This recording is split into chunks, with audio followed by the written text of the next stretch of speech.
Good morning. Namaste. Many blessings and much love to you today. I am Jessica Amos. I am a mindfulness teacher, a punk rocker, a relationship and life purpose coach, and I'm the founder of Stay With Yourself, which is the practice of being who you are, where you are. And today, I want to talk about how I used to be a compulsive liar and people pleaser, and how I'm not anymore.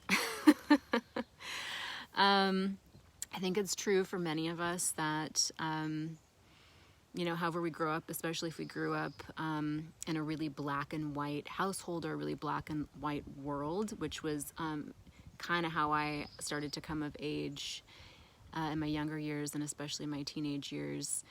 I just developed a habit of lying. It was easier to lie, and it was easier to just try to read people and try to figure out what they wanted and just go along with that. I wanted desperately to be liked.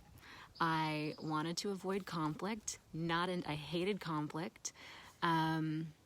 There was a good amount of conflict in my home growing up, and so it was best even just to lie, to go with the flow, to say what you know they needed to hear, to avoid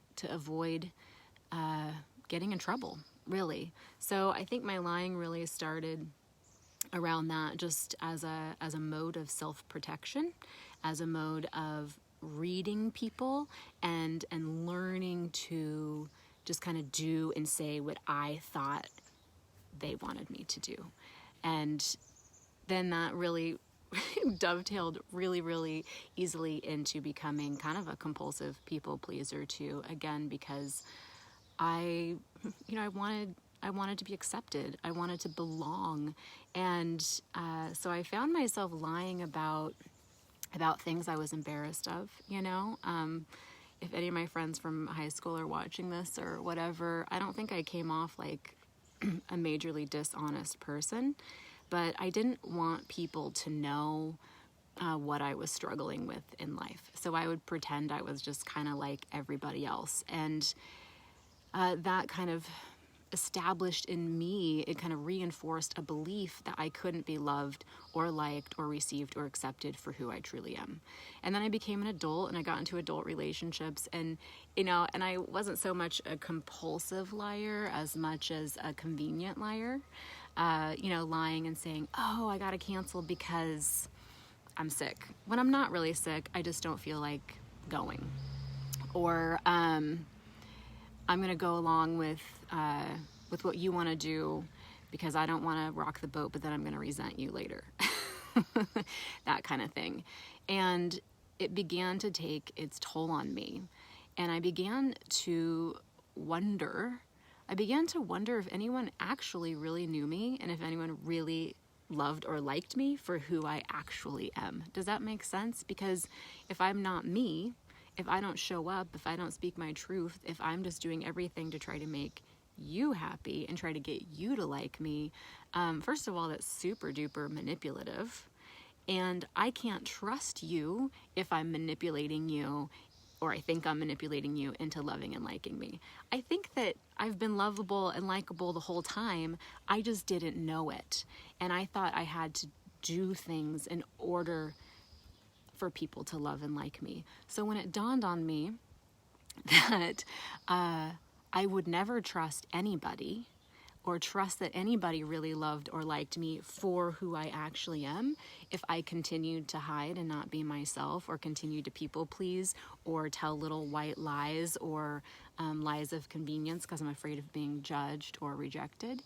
If I kept doing that, I would never get to find out for myself if I was truly loved for me. And that was when I made the commitment to myself to start showing up more authentically, more truthfully, and to really check myself when I was saying yes or no or doing something just because I wanted to be liked or to belong. And a beautiful thing happened. I got to find out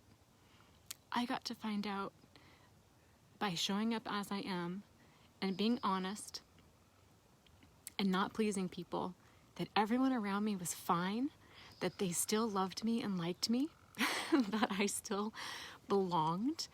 And it's one of the most beautiful gifts I could have ever given myself, was to practice showing up with total honesty and total truth. And that doesn't always happen. Sometimes I'll find myself getting caught up in like, why did I just say that thing that wasn't exactly true? It's some version of the truth, but it's not the most true thing. So there's still remnants of that of course roll around, or I'll say something and I'll worry that I offended someone, or I'll say something in order to not offend somebody. That stuff still comes up, but ultimately one of the best compliments that I've ever received, and I've received this often, is, you are the most truthful person I've ever met. And that is, to me, one of the greatest things I could ever hear because I value it so highly. So if you find yourself just in the camp of liking, telling the white lies, or,